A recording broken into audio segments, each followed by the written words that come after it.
Bom, caros estudantes, estamos de volta para darmos continuidade ao nosso projeto Carga Máxima. Vamos resolver agora, a questão de número 71. E a questão de número 71 nos diz o seguinte: um servidor quer inserir uma imagem no corpo de um documento do Word e deseja que o texto fique ajustado automaticamente ao redor da imagem. Qual opção de quebra de texto deve ser selecionada para que isso aconteça?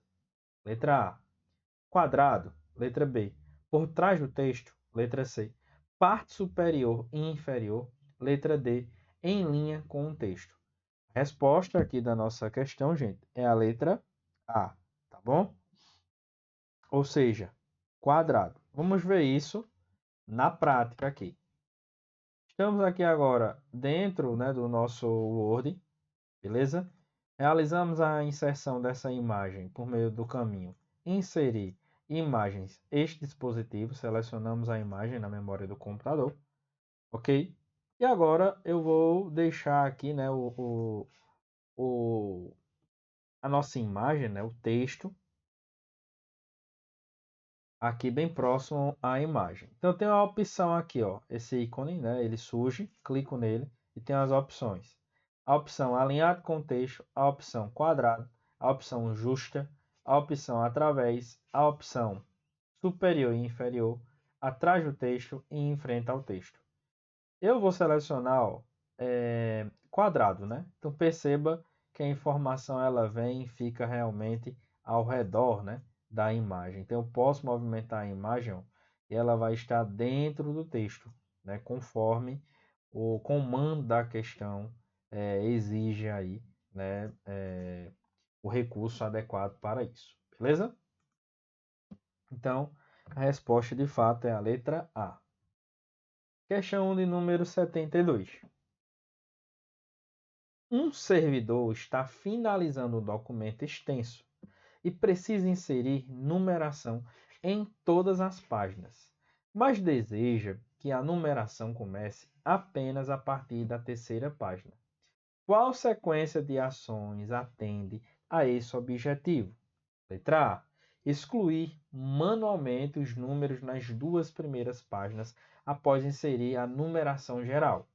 Letra B: aplicar o recurso cabeçalho diferente para cada página. Letra C: inserir quebra de seção e configurar a numeração a partir da terceira página. Letra D: ocultar as duas primeiras páginas com a opção de ocultar texto. Gente, o nosso gabarito aqui vai ser a letra C, tá? Vamos inserir a quebra de seção e configurar a numeração a partir da terceira página, como a gente fez aqui, dentro do nosso arquivo, arquivo que estamos utilizando aí dentro da nossa exploração. Veja que até a página 3, nós temos aqui, uma numeração. A partir da página 4, a gente já tem uma segunda numeração. Deixa eu tirar aqui essa parte dos comentários. Deixa eu só vir aqui exibir. Layout de impressão. Beleza. Tudo certo. Vamos lá. Vamos aqui. Incluir comentário. Beleza. Vamos ao que importa, né, gente? Aqui dentro do Word. O que nós vamos fazer exatamente? Vamos modificar essa numeração. Imagine que agora eu não quero mais que numere, até a terceira. Cadê? Isso mesmo, até a terceira. Então o que é que eu faço? Eu venho aqui e simplesmente excluo, Excluo essa numeração. Excluo essa numeração. Aqui nós temos o recurso controle, por isso que está marcando ainda, Deixa eu desativar e agora a gente exclui, tá bom? Excluímos então a página, a numeração até a página 3, A partir da página 4, no nosso caso aqui, a numeração ela se inicia, tá bom? Comprovando justamente a hipótese, né, apresentada aqui dentro da questão 72. Questão agora de número 73. Qual funcionalidade do Microsoft Word é ideal para gerenciar documentos longos, que possuem múltiplas seções, como teses e relatórios técnicos? Letra A. Estilos automáticos. Letra B. Marcadores de revisão. Letra C. Navegação por painel de cabeçalhos. Ou letra D. Modo de layout de impressão. E aqui, né, nós temos como gabarito justamente a letra C. Navegação por painel de cabeçalhos, tá? Isso aqui acontece muito, gente, ó. Acontece muito quando a gente se utiliza aqui dentro da página inicial do recurso localizar, tá? A gente consegue ver aqui a navegação ó, entre os títulos, né? Entre as páginas também a gente pode ir de página em página e também o resultado de nossa busca, beleza? Então a gente consegue ir de uma parte do texto a outra de forma muito mais prática e rápida, belezinha? Então, de fato, seria por meio da navegação por painel de cabeçalhos, ok? Questão agora de número 74. Quais extensões correspondem a arquivos de pastas de trabalho do Microsoft Excel? Então, nós queremos aqui, né, justamente o tipo de extensão que é utilizado pela planilha de cálculos Microsoft Excel, que é justamente o XLS e o XLSX, tá? Gabarito, letrinha C. Agora, vamos revisar aqui, né, de forma bem prática também, a questão das principais extensões envolvendo suítes de escritório. Eu tenho aqui os editores, né? Eu tenho os editores de texto, são editores de texto. Tenho o da Microsoft,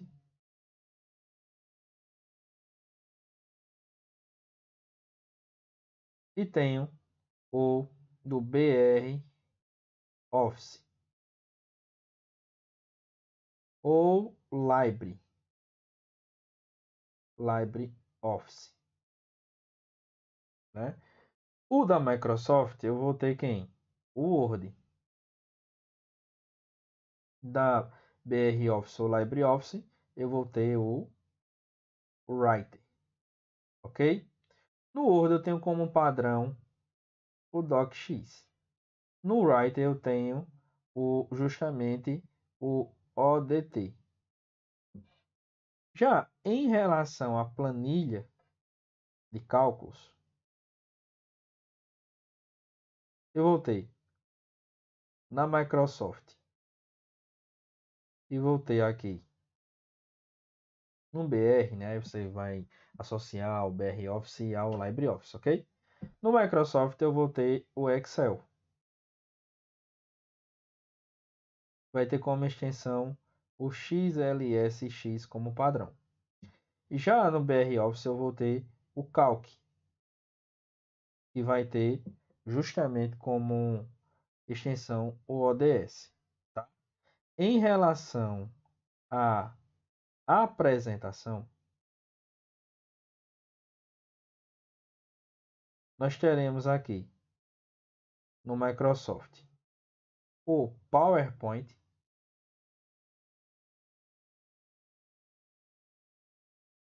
com a extensão PPTX,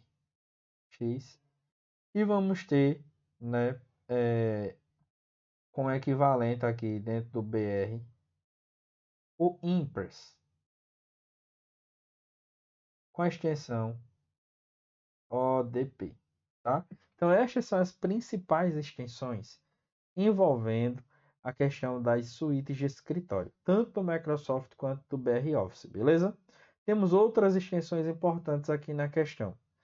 Ó, Doc, aqui seria DocX, né? Então é DocX, são as extensões do Word.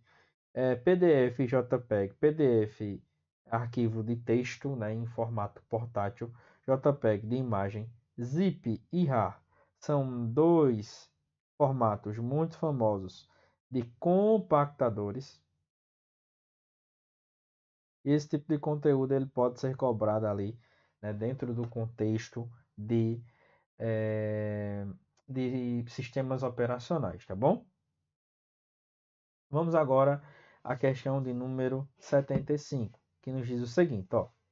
Pedro recebeu por e-mail uma planilha, agora a gente vai falar sobre planilhas, né, no caso sobre Excel, Calc, tá? Pedro recebeu por e-mail uma planilha do Microsoft Excel contendo o primeiro e o último nome de todas as pessoas que participarão de um evento. Esses dados estão organizados na coluna A. Os dados estão na coluna A. Ao analisar a planilha, Pedro percebeu que vários nomes estavam repetidos, devido a uma falha no sistema que gerou o arquivo. Para corrigir o problema, ele decidiu utilizar a funcionalidade remover duplicadas do Excel.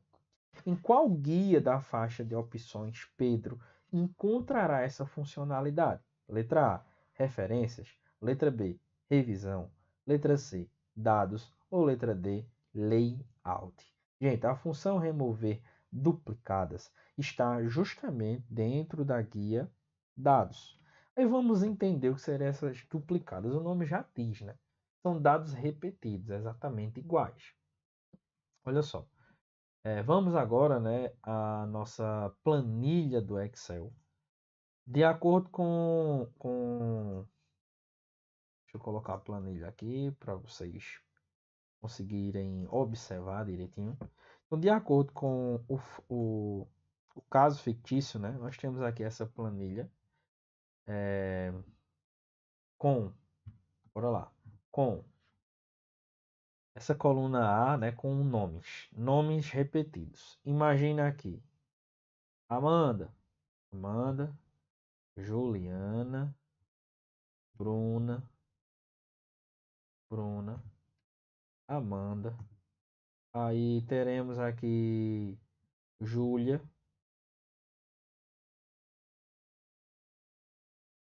Maria, eu vou colocar Maria. Pronto.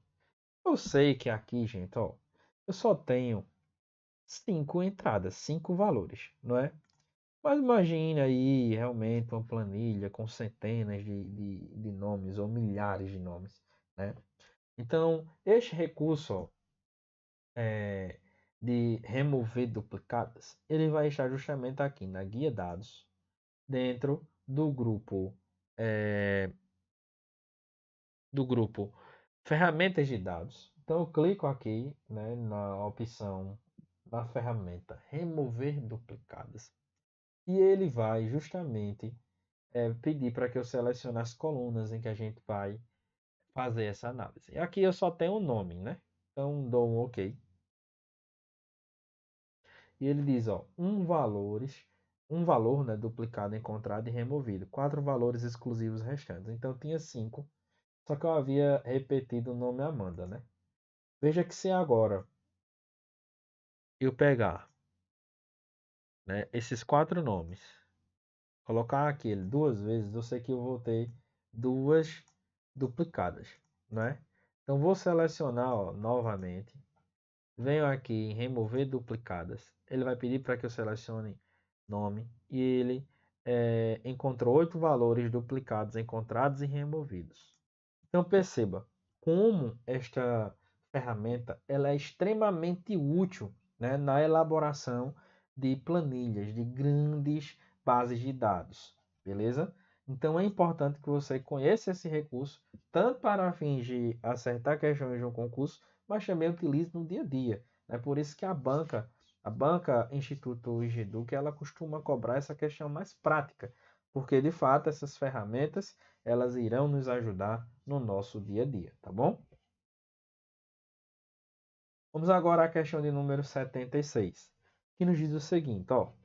Considere os seguintes itens sobre a criação de gráficos no Excel e assinale V quando verdadeiro e F quando falso. Primeira afirmação. A criação de um gráfico no Excel pode ser feita rapidamente, com poucos cliques a partir de uma tabela de dados. Verdadeiro. Verdadeiro. Item, segundo item, né? O tipo de gráfico escolhido é o único fator que determina a qualidade de um gráfico, sendo os dados de origem pouco relevantes. Como assim, gente? Isso aqui é falso, né?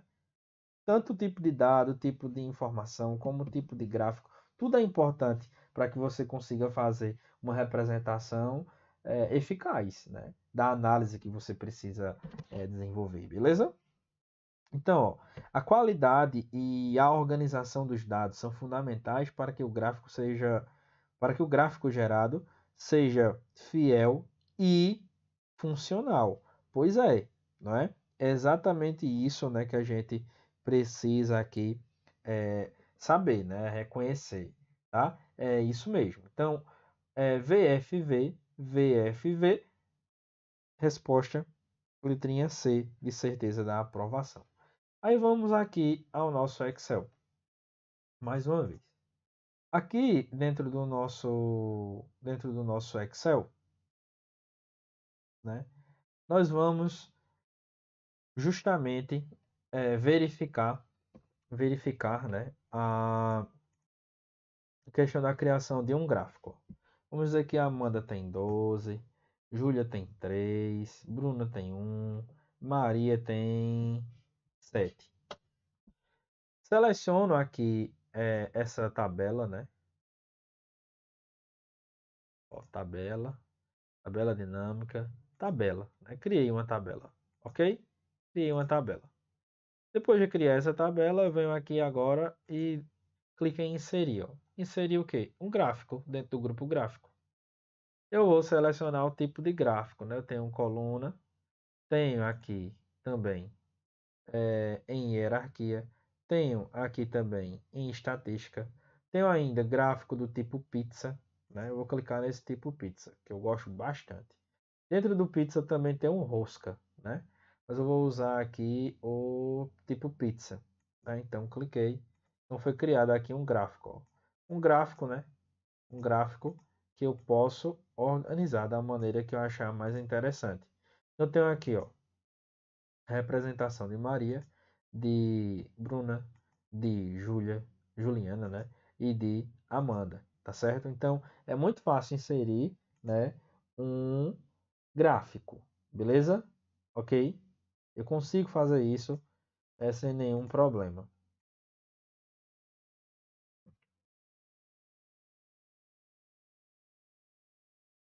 Então vamos lá. Vamos agora, né, retornar a nossa questão de número 77 agora.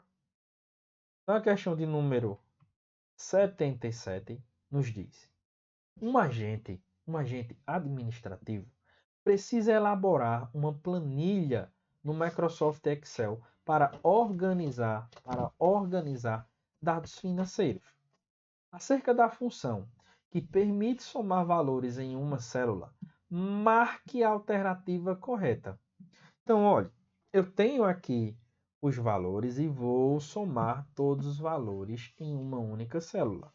A função que me permite fazer isso vai ser justamente a função soma, né? A função soma vai ter justamente essa função. E qual é a sintaxe, né, da função soma? Igual soma. Opa, peraí. Deixa eu apagar aqui, né? Primeiro o nome da função. Então, ó, soma. E abro aqui, né, a questão do intervalo. Intervalo que eu preciso somar, ou dos valores, né? Beleza? Lembrando, eu tenho dois símbolos que são muito importantes aqui para interpretação, para aprendizagem, né, dentro do Excel.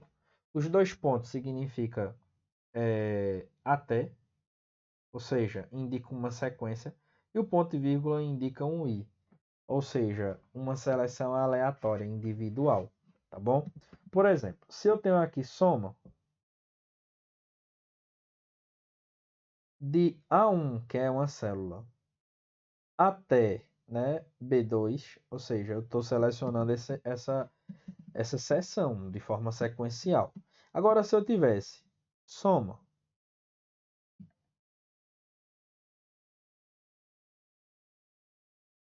aqui eu teria uma seleção exclusiva apenas de A1 e B2, e não de todos os números dentro de uma determinada seleção, tá?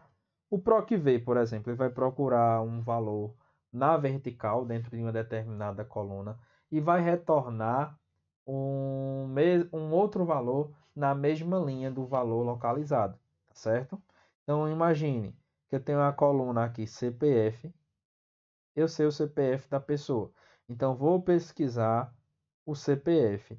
Encontrei o CPF, eu descubro exatamente o nome da pessoa e outros dados em uma tabela. Então, é o PROC-V. Procura na vertical e entrega o valor na horizontal, na mesma linha, tá bom? Conte-se vai ser uma contagem condicionada a uma ocorrência. Então, você acaba indicando, né, o que vai fazer com que a contagem seja realizada. É um tipo de função voltada à estatística, né? Letra D, média. Média vai ser justamente o conceito, né, estatístico, em que a gente soma os valores, né, determinados valores, e depois divide pelo número de valores somados. Então, se eu somei, por exemplo, 2 mais 3 mais 4, o que é que vai dar isso aqui, ó? Vai dar 5, vai dar 5, 9. Eu somei 3 números, não foi isso? Então, vou dividir 9 por 3, que vai dar justamente 3. 3 é a média aritmética, né? Aquele tipo de continha bem básica que a gente aprende, né, no ensino médio, no ensino fundamental. Tudo bem? Bora lá. Questão agora de número 78. Aqui na questão de número 78, né, nós vamos ter o seguinte, ó. Pedro, recepcionista em uma clínica, organiza uma planilha no Excel com os horários de atendimento. Ele deseja somar o total de atendimentos realizados ao final do dia. Acerca da função que Pedro pode usar no Excel para somar o número de atendimentos, marca a alternativa correta. Letra A, conte-se. Letra B, média. Letra C, soma. E letra D, se. Todas essas funções, elas existem, né, dentro do Excel e cada uma vai ter as suas particularidades. O conte-se eu já expliquei, né? Vai contar uma ocorrência, então é uma função muito voltada à estatística. Média vai calcular a média aritmética. Soma vai somar determinado valor, que é o gabarito da nossa questão. E o se vai ser justamente um tipo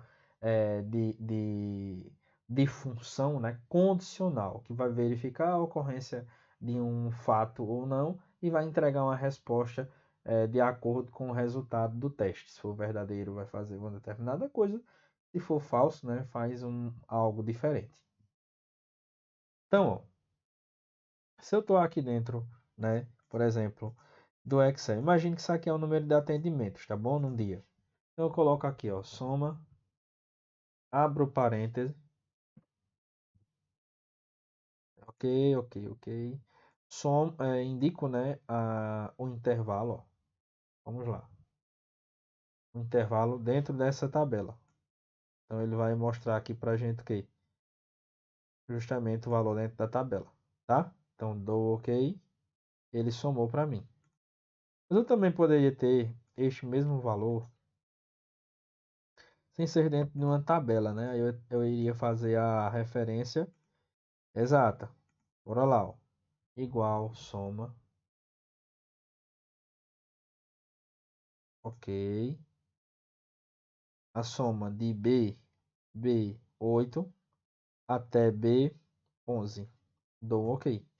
23, né? Então, a soma aqui é 23. Beleza? Ok? Bacana? Show de bola. Então, vimos na prática, né, a função soma. Vamos agora à questão de número 79, que vai versar, pessoal, justamente sobre alguns erros, né, que acabam acontecendo dentro do Excel. E como a banca já cobrou isso, né, uma vez, ela pode voltar a cobrar novamente. E é uma cobrança aí recente, ó. Olha o que diz a questão.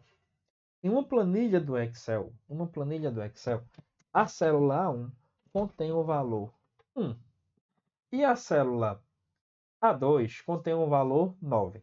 Na célula A3 foi inserida a fórmula igual à soma de A1 com A2 dividido por zero, né?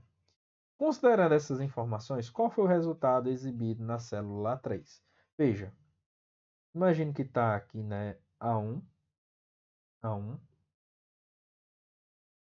e A2.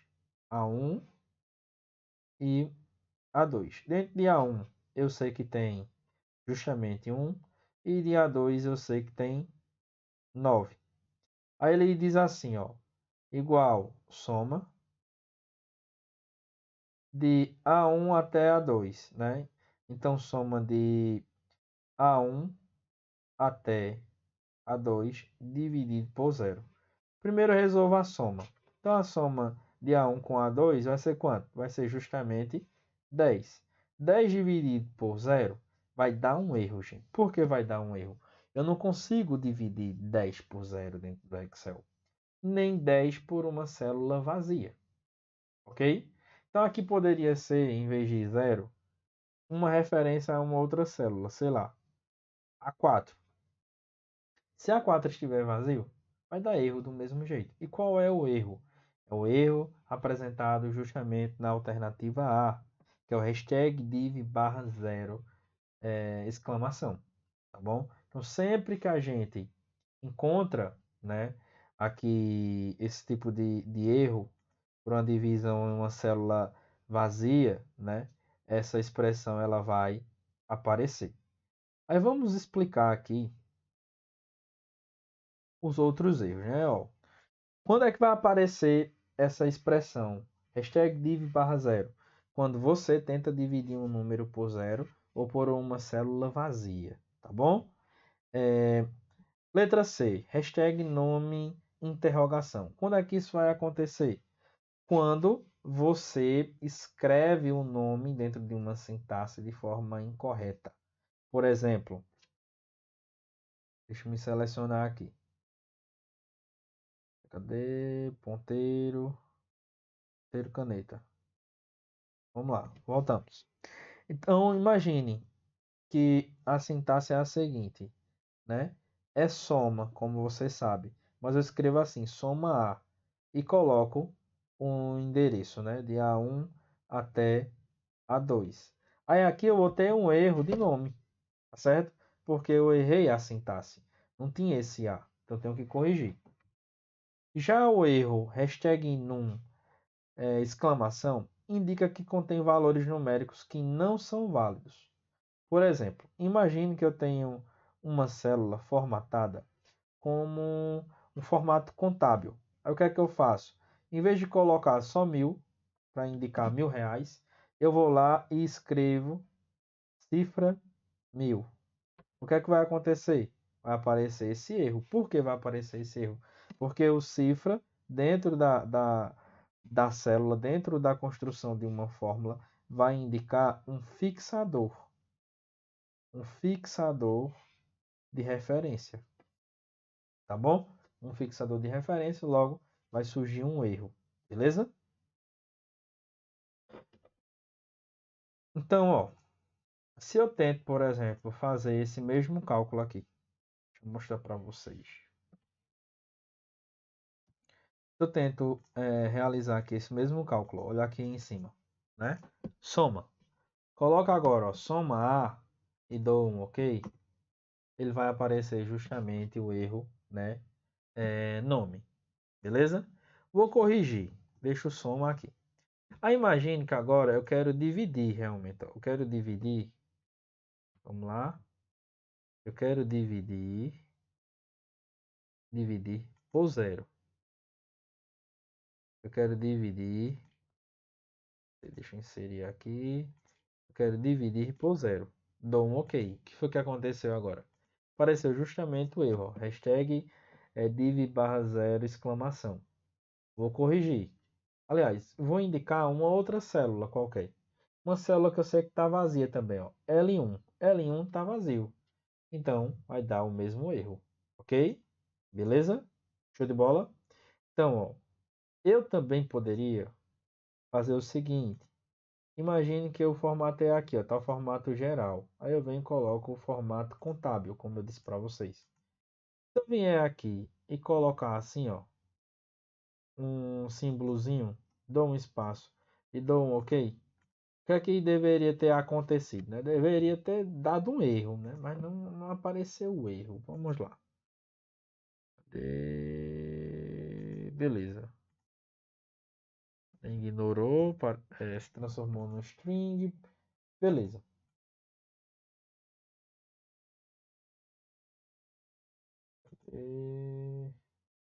Formato moeda. Moeda. Mesmo assim, não apareceu erro. Mas deveria ter aparecido.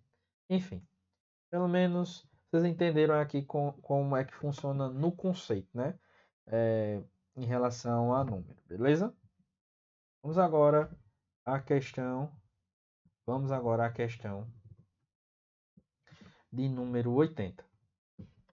A questão de número 80 nos diz o seguinte: em uma planilha do Excel, a coluna A contém uma lista com 142 nomes de servidores de uma prefeitura, sendo um nome por célula. Qual recurso do Excel pode ser utilizado para organizar esses nomes em ordem alfabética?